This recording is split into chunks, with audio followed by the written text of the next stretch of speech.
আগের দিন তো তোমাদের সাথে শেয়ার করেইছিলাম যে রাইস কুকারে মা এর আগের দিন সিমুয়ের পায়েস আর সাথে খিচুড়ি করেছিল। তো আজকে তাই ভাবলাম যে চলো এই দুটো যখন করা হয়েই গেছে তাহলে আজকে একটা নতুন কিছু ট্রাই করা যাক। তো এখানে দেখো সমস্ত ইনগ্রেডিয়েন্টস কিন্তু রেডি করেই নিয়েছিলাম, আর দেখে হয়তো তোমরা অনেকে বুঝতেই পারছো যে আজকে কি বানানো হচ্ছে। সো হ্যাঁ, একদম ঠিক ধরেছো, আজকে কিন্তু আমরা চালের পায়েস বানাচ্ছিলাম। তো অ্যাকচুয়ালি কি না, যে আমাদের বাড়িতে মিষ্টি জাতীয় খাবারটা একটু বেশিই খায়, মানে আমি আর মা দুজনেই একটু পছন্দ করি মিষ্টি জাতীয় খাবার খেতে।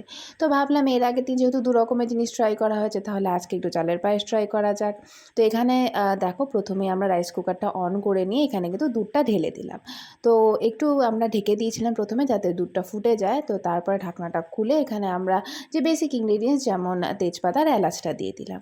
দিয়ে বেশ কিছুক্ষণ দুধটা ফুটে গেলে তারপরে এখানে আমরা চালটা ঢেলে দিচ্ছি। তো চালটা কিন্তু আমরা ধুয়ে পরিষ্কার করে নিয়ে এর মধ্যে ঘি মাখিয়ে আগে থেকে রেডি করে রেখে দিয়েছিলাম।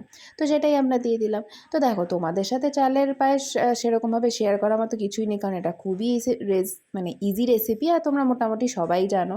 তো তবুও ভাবলাম যেহেতু নতুন কিছু আজ কুকারে ট্রাই করা হচ্ছে তাহলে তোমাদের সাথে শেয়ার করা যাক, তাই তোমাদের সাথে শেয়ার করা। তো দেখো তোমাদের সাথে কথা বলতে বলতে কিন্তু এদিকে চালটা পুরো সেদ্ধ হয়েও গিয়েছিল।